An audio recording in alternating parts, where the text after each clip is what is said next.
Hi everyone, welcome to the channel being persistent. तो चलो आज चलते हैं टीवाई बीकॉम का जो टॉपिक है कि Indian and global economic development.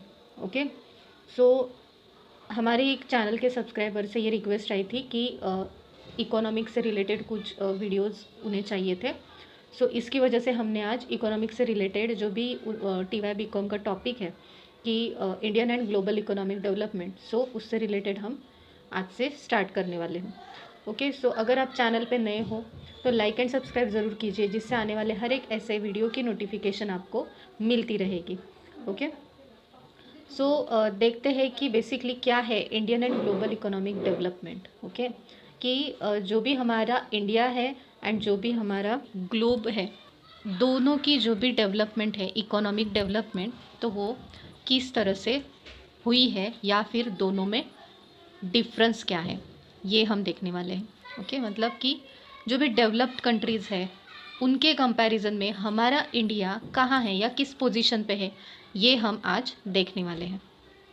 So first जो लेसन है उसका नाम है basic characteristics of the Indian economy. मतलब कि जैसे इंडियन इकोनॉमी के कौन से फीचर्स है या कैरेक्टरिस्टिक्स है कि जो हमारी जो इंडियन इकोनॉमी है वो हम कह सकते हैं कि वो इमर्जिंग इकोनॉमी है। इसका मतलब क्या, आगे आने वाले जो भी साल है तो उनमें हमारा इंडिया जो है वो डेवलप्ड कंट्रीज़ में भी गिना जा सकता है, but now it is considered as developing country. Okay, so developing country के क्या क्या कैरेक्टरिस्टिक्स है। First of all, low per capita income. मतलब कि हमारी कंट्री जो है वो डेवलपिंग कहीं जा रही है तो इसके जो है वो हम कैरेक्टरिस्टिक्स देख रहे हैं। तो सबसे पहला तो है लो पर कैपिटा इनकम। सो देखते हैं पर कैपिटा इनकम मतलब क्या होता है कि जो भी इंडिविजुअल है, ओके, एक तो होता है हमारा national income. Okay, and national income जो है वो किससे कैलकुलेट किया जाता है, पर कैपिटा इनकम के थ्रू। मतलब कि जो हमारे देश में कमाने वाले जो भी लोग हैं तो उनकी सैलरी, मतलब उनका जो भी इनकम है तो उसके हिसाब से, मतलब ओवरऑल पॉपुलेशन में से जो भी एम्प्लॉयड लोग हैं उनकी सैलरी, तो इसका पूरा कैलकुलेशन करने के बाद हमारे पास कौन सी अमाउंट आती है, नेशनल इनकम की। सो जो हमारा पर कैपिटा मतलब हर एक इंसान की जो कमाई है हमारे देश में, तो वो क्या है, बहुत ही कम है, ऐसा आप कह सकते हो। As per IMF report in 2017 India's PCI was $1983 and was ranked 140 out of 188 countries. मतलब कि जैसे हमारा IMF इंटरनेशनल मॉनिटरी फंड जो है, ओके, ये जो इंस्टीट्यूट है ये इंटरनेशनल लेवल पे है, जो क्या करती है, जो कंट्रीज़ डेवलपिंग है या जो कंट्रीज़ कोई फाइनेंशियल क्राइसिस में है उनको फाइनेंशियल सपोर्ट करती है, जिसको हम बोलते हैं इंटरनेशनल मॉनिटरी फंड। तो उसने जब रिपोर्ट निकाला कौन से ईयर का, 2017 का। सो इंडिया का जो भी पर कैपिटा इनकम था वो कितना था डॉलर में, 1983, मतलब 1983। और हमारा जो इंडिया है वो 188 कंट्रीज़ में कितना आया था, 114th उसकी रैंक आई थी according to world bank's report. जो वर्ल्ड बैंक है वो क्या करती है, अलग अलग डेवलपिंग या बैकवर्ड कंट्रीज़ को फाइनेंशियल सपोर्ट करती है। तो उसके हिसाब से इंडिया का जो पर कैपिटा इनकम है वो कितना था, 1940 एंड वॉज रैंक्ड 138। IMF के हिसाब से हमारा इंडिया कितना रैंक करता था, 140, 188 कंट्रीज़ के बीच में। और जो वर्ल्ड बैंक है तो उसके रिपोर्ट के हिसाब से हमारा इंडिया जो है वो 138 रैंक करता है। सो ये जो है वो 184 कंट्रीज़ में से हमारा इंडिया 138 पे था। Therefore, we can conclude that the per capita income of an Indian resident is very very lower than most countries in the world. Okay, क्योंकि देखिए कि 184 कंट्रीज़ में से 138 रैंक मतलब बहुत ज़्यादा कम जो है वो अनादर जो डेवलप्ड कंट्रीज़ है उनके कंपैरिजन में हमारे इंडिया के जो भी रेसिडेंट्स है, रहीवासी है, तो उनका इनकम बहुत ही कम है, ऐसा हम यहाँ पे कंक्लूड कर सकते हैं। Next point is occupational pattern primary producing. अभी यहाँ पे इंडिया का मोस्ट ऑफ द पार्ट या मोस्ट ऑफ द पॉपुलेशन कहाँ पे है, रूरल एरिया में। और रूरल एरिया के जो लोग हैं वो क्या करते हैं, किस पे डिपेंड होते हैं, एग्रीकल्चर पे। सो एग्रीकल्चरल इनकम जो है हमारा, मतलब यहाँ पे ऐसा कहा जा रहा है कि 52% जो है वो वर्किंग पॉपुलेशन जो है वो एग्रीकल्चर में एंगेज है।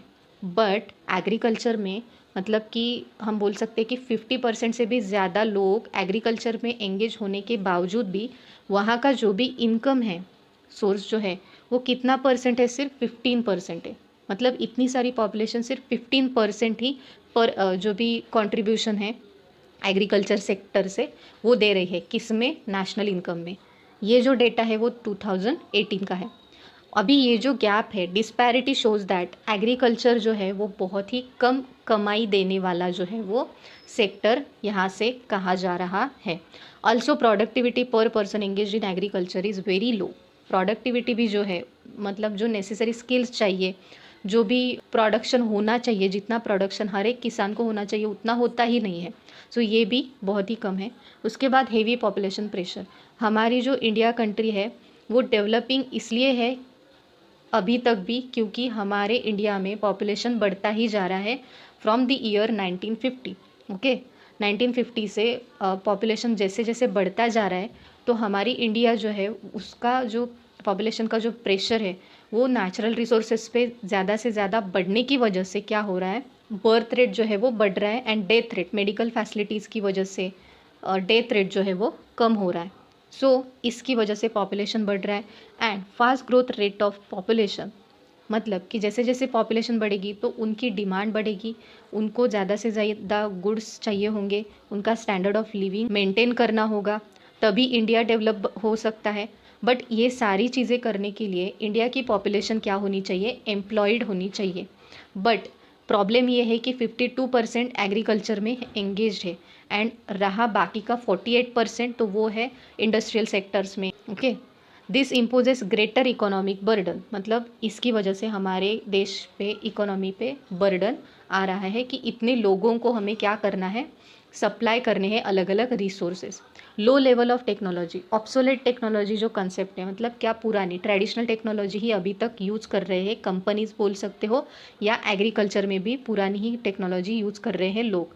सो टेक्नोलॉजिकल बैकवर्डनेस की वजह से अल्टीमेटली किस पे इफेक्ट पड़ेगा कि हमारा जो भी प्रोडक्शन है, मतलब टेक्नोलॉजी जो है वो अगर हाई लेवल की हो या एडवांस्ड हो, उससे किस पे इफ़ेक्ट पड़ता है, प्रोडक्शन जो है वो इंक्रीज़ होता है, कॉस्ट जो है वो डिक्रीज़ होता है। इसी के जो प्रपोर्शन है इसका, तो उसको हम क्या बोलते हैं, इफ़िशियंसी। ओके, सो ये जो इफ़िशियंसी है ये टेक्नोलॉजी से मेंटेन की जा सकती है। बट हमारी जो टेक्नोलॉजी है वो बहुत ही पुरानी एंड ट्रेडिशनल है अभी भी, क्योंकि इंडस्ट्रीज़ कभी कभी इतनी महंगी टेक्नोलॉजी अफोर्ड नहीं कर सकते हैं। सो ये जो इफ़िशियंसी लेवल है, हाई लेवल ऑफ इफ़िशियंसी, ये डेवलप्ड कंट्रीज़ के कंपैरिजन में बहुत ही कम है। सो इसकी वजह से हमारा प्रोडक्शन भी उतना ज़्यादा जितना होना चाहिए उतना नहीं हो पाता है।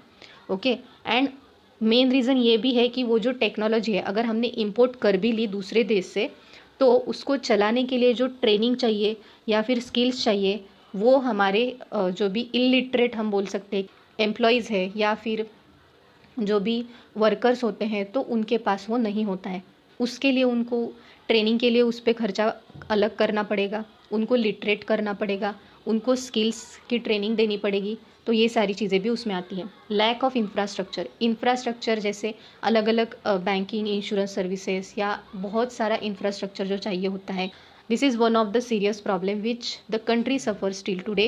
एंड इंफ्रास्ट्रक्चर फैसिलिटीज़, इसमें क्या क्या आता है कि ट्रांसपोर्टेशन फैसिलिटीज़ हमारे यहाँ पे कम है। ओके, क्योंकि पेट्रोल के जो दाम हैं, पेट्रोल डीजल के हमेशा बढ़ते रहते हैं और अल्टीमेटली उसका जो खर्चा है वो पर्टिकुलर प्रोडक्ट में इंक्लूड किया जाता है। ओके, कम्युनिकेशन फैसिलिटीज़ होती है वो भी हमारे यहाँ पे कम है। इलेक्ट्रिसिटी जनरेशन, मतलब जो पावर प्लांट्स होते हैं, एडवांस्ड कंट्री या डेवलप्ड कंट्रीज़ में अगर आप जाओ तो वहाँ पे हाई टेक इलेक्ट्रिसिटी प्लांट होते हैं, बट यहाँ पे वैसा नहीं है। हालांकि अभी in the next coming years it can be developed by our government, but it takes time. Distribution, health and education की भी फैसिलिटीज़ अभी तक बहुत ही कम जगह पे पहुंची हुई है। मतलब जो भी बैकवर्ड एरियाज़ है, रूरल एरियाज़ है, वहाँ पे अभी भी अवेयरनेस नहीं है रिगार्डिंग एजुकेशन। ओके, हेल्थ बहुत सारी जगह पे मल न्यूट्रिशन होता है, बहुत से बच्चे जो है वो भूखे ही सोते हैं। सो ये सारी चीज़ें हैं। एग्रीकल्चर और इंडस्ट्रियल सेक्टर दोनों में इंफ्रास्ट्रक्चर की कमी हो रही है, इसकी वजह से भी हमारा प्रोग्रेस रुका हुआ है। Under utilisation of natural resource, जो भी नेचुरल रिसोर्सेज अवेलेबल है तो वो अवेलेबल तो है, बट उनका यूज़ एग्जैक्टली कहाँ, कैसे और कब करना है, इसका जो नॉलेज होता है या इसका जो भी हम बोल सकते हैं कि इसको जो लॉजिकली यूज़ करना होता है वो हमारे पास नहीं है, ऐसा हम बोल सकते हैं। सो वेरी रिच कंट्रीज जो है कि नेचुरल एंडोमेंट्स वहाँ पे कम हो सकता है, बट उन्होंने क्या किया है कि जो भी अवेलेबल है उसी का उन्होंने फुल्ली यूटिलाइजेशन किया है। सो उसी की वजह से वो आज डेवलप्ड कंट्रीज़ कही जाती है।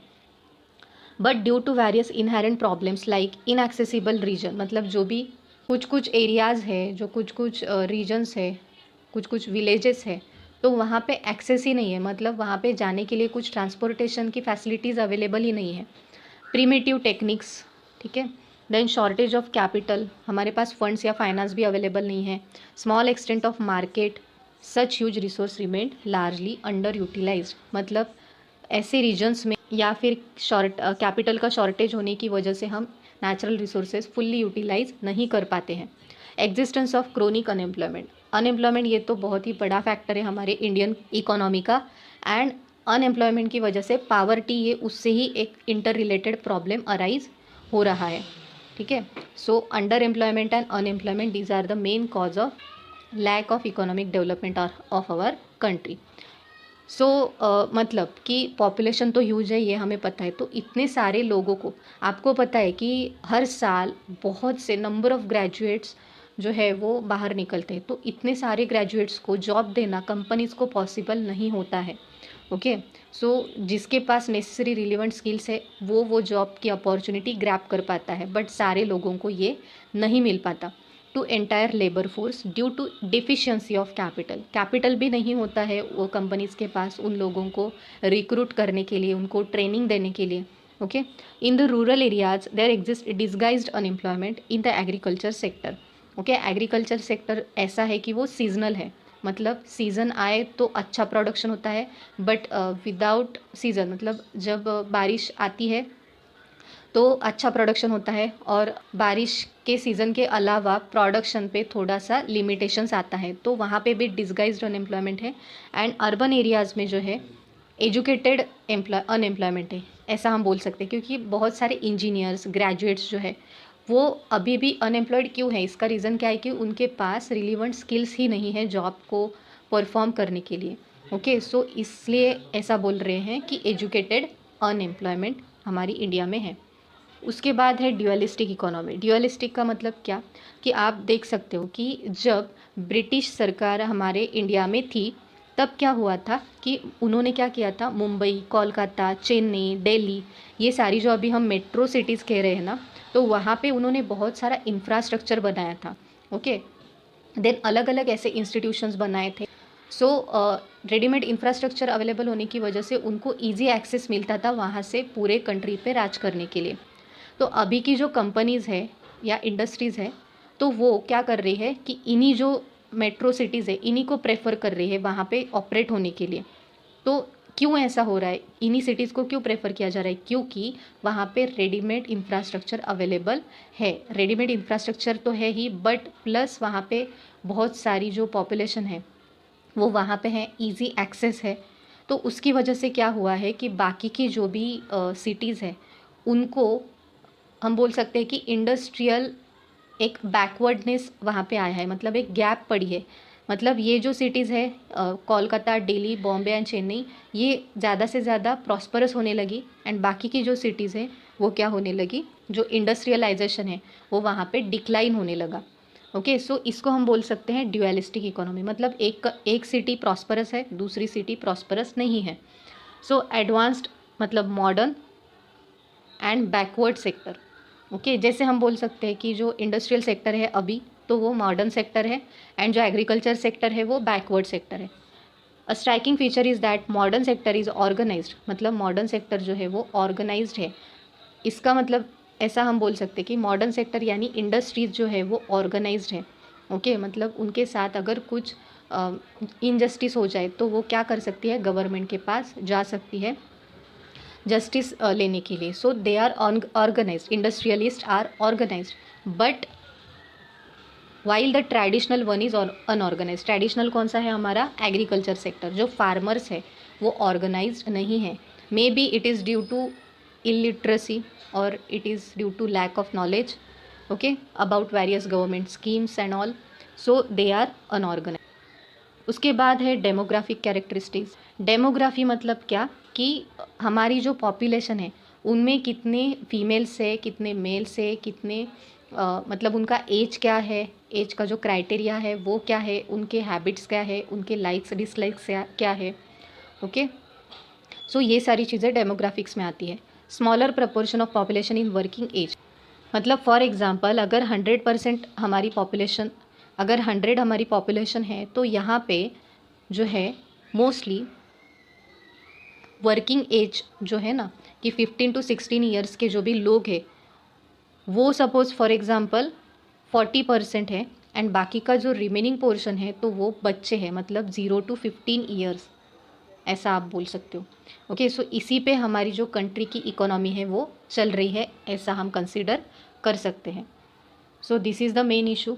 Then poor rate of capital formation. Capital formation के लिए अगर सैलरी ही नहीं है, अगर अच्छा इनकम सोर्स ही नहीं है, तो कैपिटल फॉर्मेशन कैसे होगा कंट्री का, ड्यू टू हेवी पॉपुलेशन, मतलब प्रेशर ज़्यादा है, सो इतने लोगों को जॉब देना पॉसिबल नहीं है और इतने लोगों को अच्छी इनकम या सैलरी भी पहुंचाना पॉसिबल नहीं है।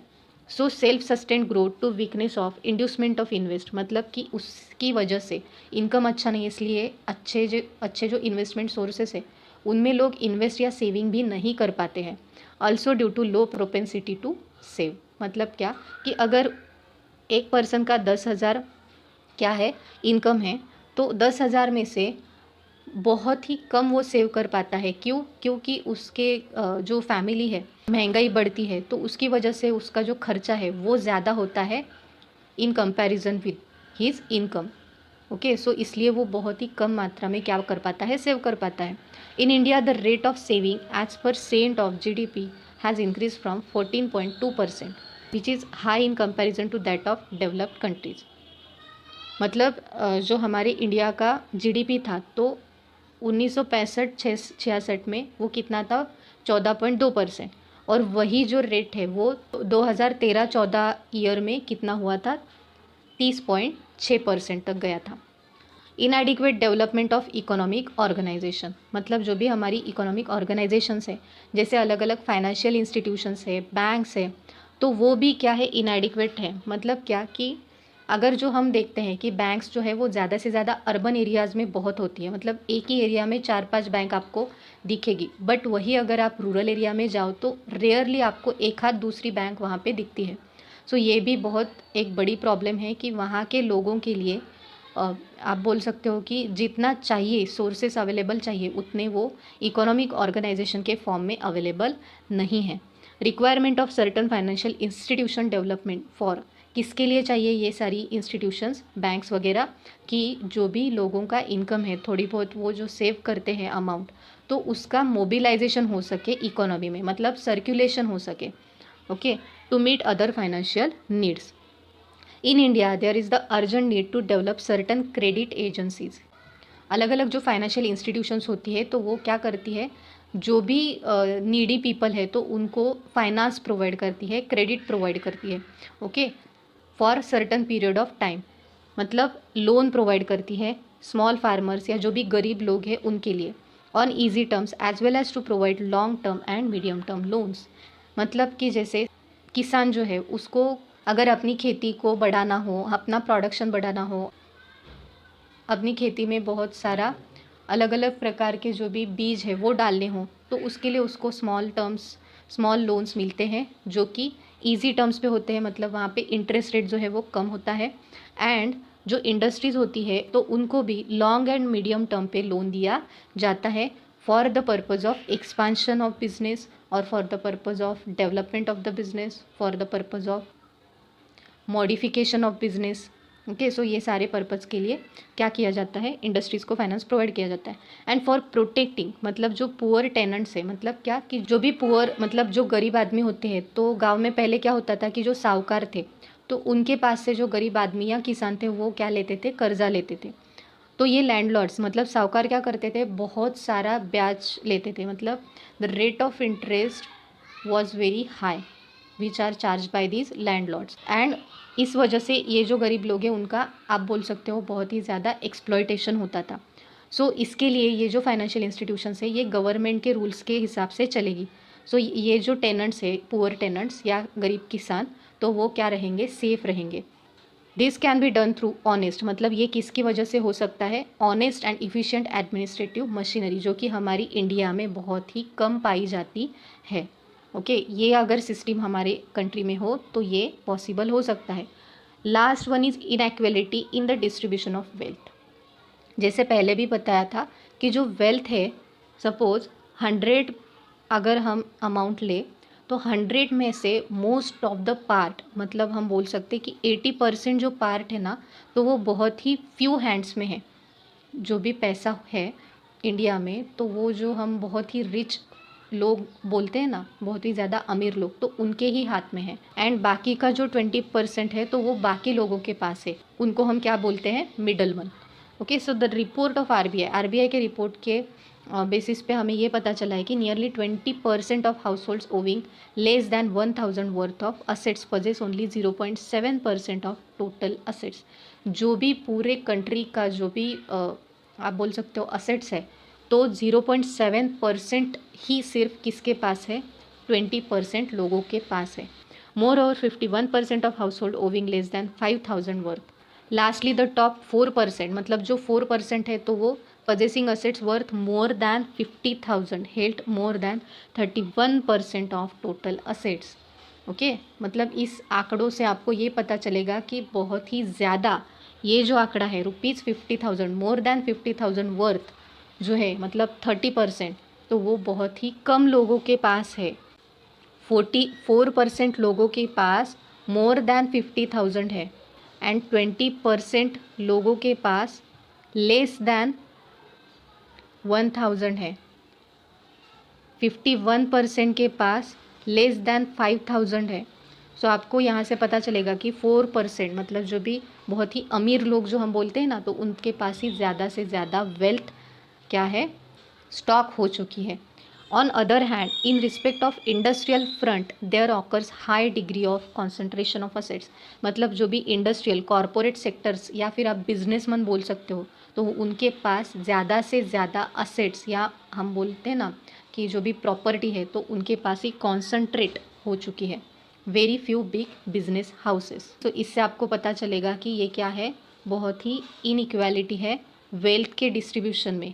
इससे क्या होता है, मेजरली गैप पड़ता है और इसी की वजह से पुअर एंड रिच का जो भी डिफरेंस है वो हमें दिखाई देता है। So that is why it is called as inequality. So I hope आपके आज जो भी हमने कंसेप्ट्स लिए इकोनॉमी से रिलेटेड, जिनको भी ये जो टॉपिक था ये डिस्कस करना चाहिए था, तो आई होप आपको वो समझ में आ गया होगा। इसी के साथ हम कंटिन्यू करेंगे यही Indian economy and global economy. So till then stay tune to the channel, and अगर आपको वीडियो अच्छा लगा हो तो अपने दोस्तों के साथ ज़रूर शेयर कीजिए। And thanks for watching. Stay safe, stay healthy.